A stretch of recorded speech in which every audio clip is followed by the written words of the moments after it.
कैले रहू हमारा से प्यार हो, दूसरा से शादी करे भइलू तैयार हो।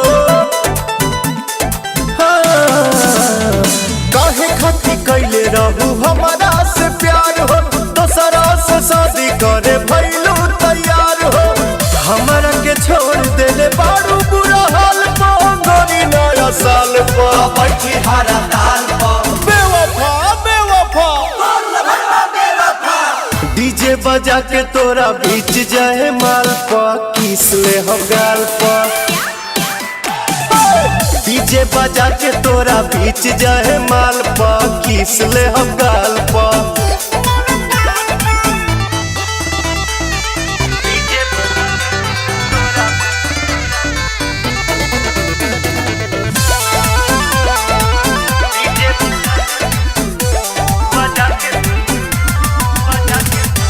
जदी बरियारी दीवाना के जे रोकी, सिक्सर के 6 गोली छाती में ठोकी। छाती में ठोकी हो, छाती में ठोकी। सथे बाउंसर रही सही को फ्रेंड हो, कुछ ना उखाड़ पहिए तोहर हसबैंड हो। हाथे आके फेरे लागब सोना जैसन बाल पा, भारी परब काल पा बैठी हरा ताल पर। तुम सिर्फ मेरी हो पगली, और मैं किसी का होने नहीं दूंगा। अरे साफ इज्जत डुबाइए देबा का। डीजे बजा के तोरा बीच जाए माल पा, किस ले हम गाल पा। ना मनबो बोला। डीजे बजा के तोरा बीच जाए माल पा, किस ले हम गाल पा।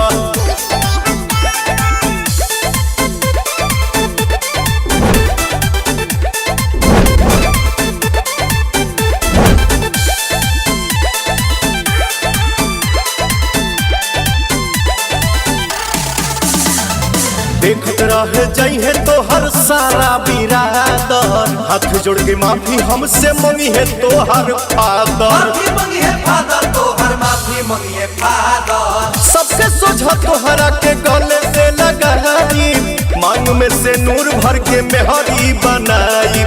पवन के दिल टूटी तोरा यही चाल पा, भाई साथी रोवे सब तोरा यही हाल पर। बेवफा बेवफा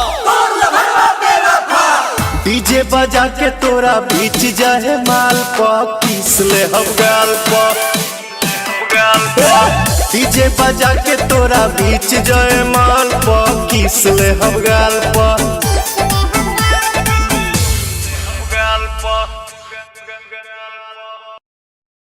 डीजे बजा के तोरा बीच जाए माल पा, किस ले हम गाल पा।